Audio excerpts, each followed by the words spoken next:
Really proud of our team. Really appreciate the fans. What a great environment. Heck of a way for us to win the game. Obviously down at halftime, come back, fight, big turnover there in the third quarter, and then defensively to get those stops in the fourth quarter right there. You know, balls in the end zone or in the inside the 5, hold them to a field goal, and then get 2 stops right there in the fourth. Great job by our defense to hold their rushing attack to whatever we did. Was pretty impressive, and you know, big turnover right there. And then obviously I thought Brady and Damo really played well.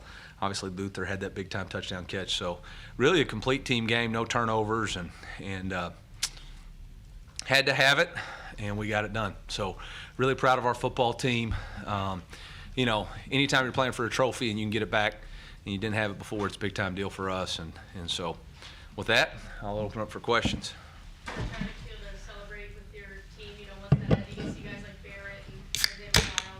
Yeah. You know, nobody wanted to say it, but I think there was a lot of people that were just really, we just wanted it so bad. We wanted it so bad, and we tried not to make it bigger than it was. But at the end of the day, we knew we were playing for one more. And, you know, for Barrett not to be able to play this game, everybody really wanted to win so he could have one more game and then give him that trophy. That trophy means a whole hell of a lot to him and into our team. And just special. You know, we talked all week about, and even said in pregame, we signed up for a 12-round fight. And this is round 12, and everything we'd worked for, January, bleachers in the summer, 2-a-days, nothing had defeated us, and we weren't letting the 12th round defeat us either. Eli, the 3rd and 4, you know, the decision to throw the ball, just how about to play Brady and freshman? Yeah, we wanted to win the game, and you know, obviously we still had to get it back to him, but yeah, Mekhi Miller, it's really hats off to both Coach Peeler and Coach Hamden.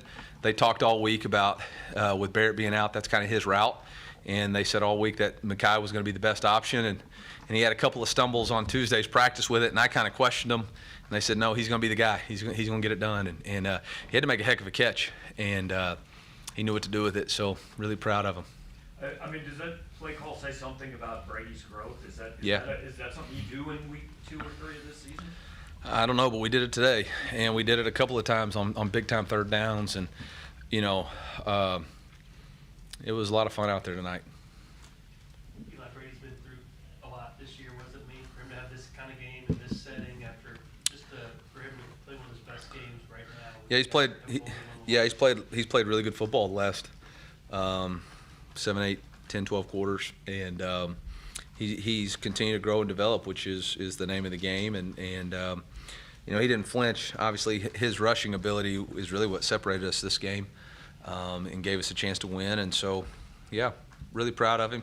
He gets beat to hell. He got shoulder issues and all that kind of stuff. He just keeps getting up, look at me, smile on his face, and says, "Let's go." Is this the progress, what you just mentioned, the last 7 to 8 quarters? Is this something you anticipated happening about now when you look back at just the natural? I mean, you never know when exactly it's going to happen, but it's happening, so we're excited about it. Eli, Dominic and Buki been kind of quiet late coming into this game. Was this a game where you thought they could open things up offensively? I mean, really the ball goes where the defense dictates for it to go, and, you know, we were aggressive in some of our RPO calls.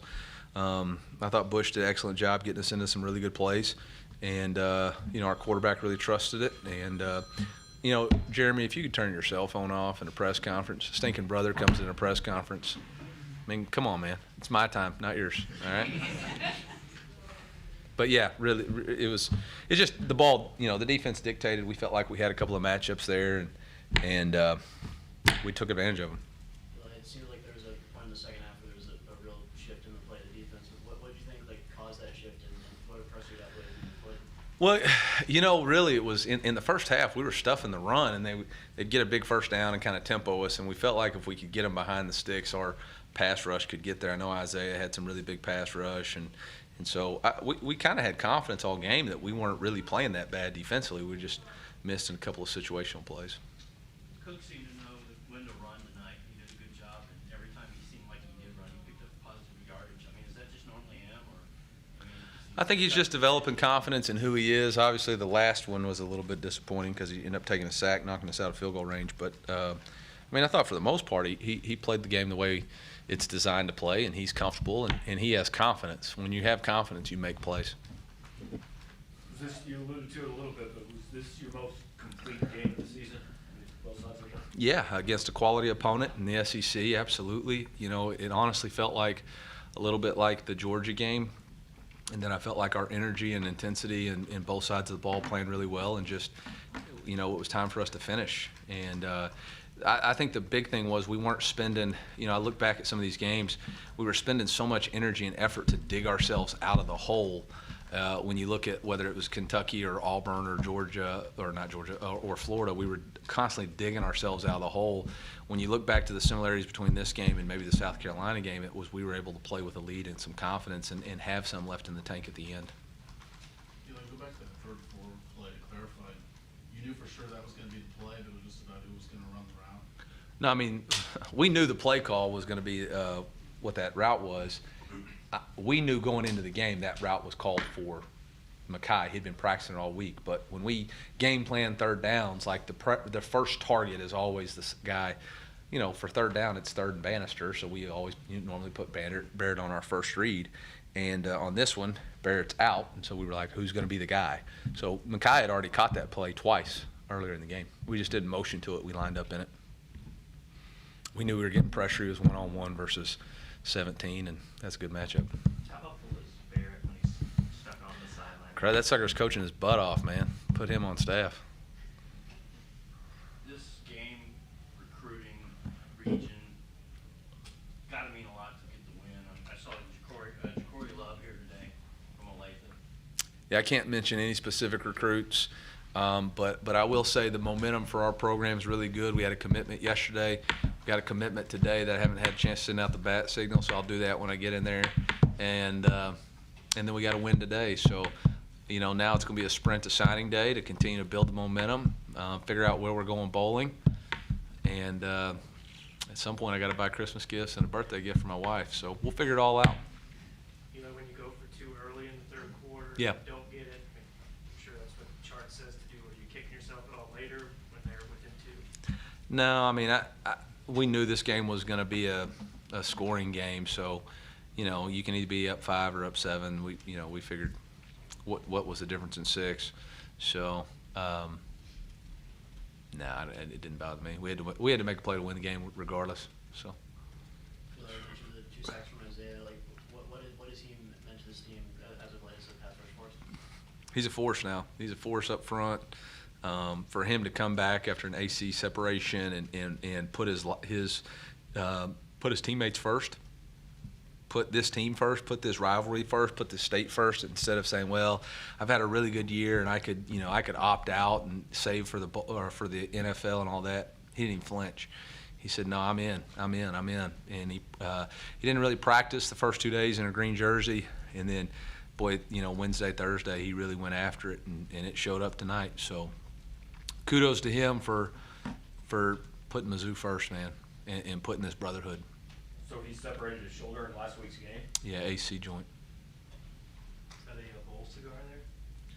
No, that's a rivalry cigar, man. This is a cigar game. You win this one, you get to celebrate it. So, last night in our team meeting, I told the boys that I'd bought 150 cigars. Will, I hope that's not against the NCAA compliance rules. If it is, we got to write it up right now. But I said, we win this game, boys. That's my mindset. We're smoking a victory cigar. So,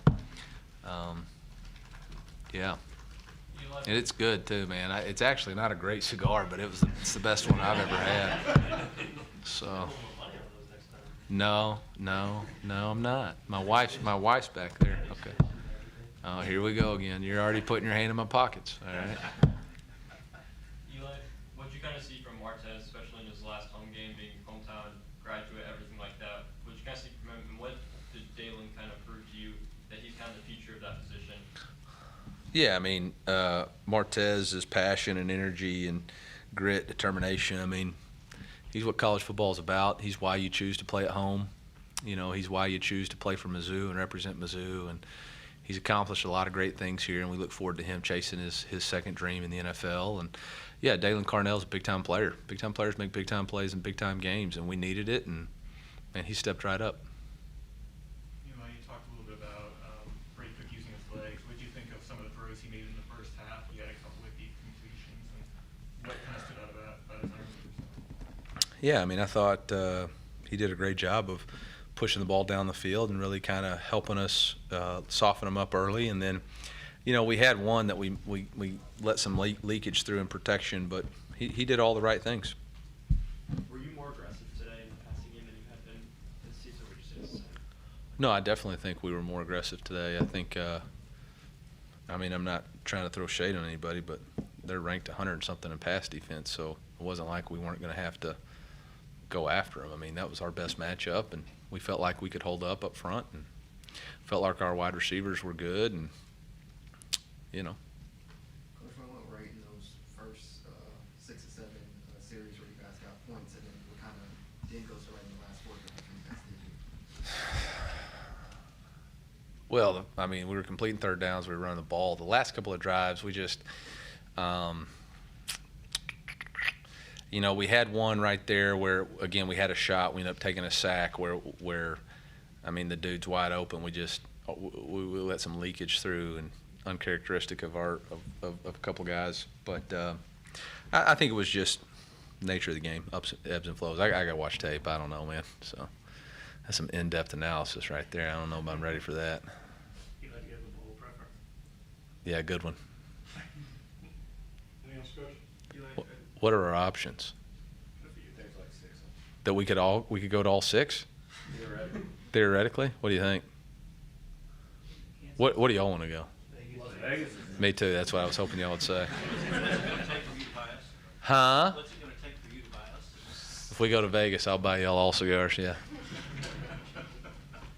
No, honestly, I don't give a crap where we play. It's a bowl game. It's a celebration, and wherever our administration thinks it's best for us to go, we'll saddle up and go. I know you kind of joked about hoping this is KJ's last year. What are you trying to say to him at the end of the game there? Yeah, I told him I hope this was his last year. No, KJ's a special young man, and got to know him when I was recruiting him at NC State, and he's a really good competitor and a big time player, and whatever his future is, it's bright regardless. So. Coach, you're able to get Mookie Cooper more involved today. 3 catches, 45 yards. Obviously had the one. It's kind of high. Didn't come up with the catch, but just seeing him, and what was your thoughts about his play today? Yeah, Mookie's done what he's done all year. He just puts his head down and goes to work, and when his number's called, he makes plays, and that's what he did tonight. And proud of him, really proud of him.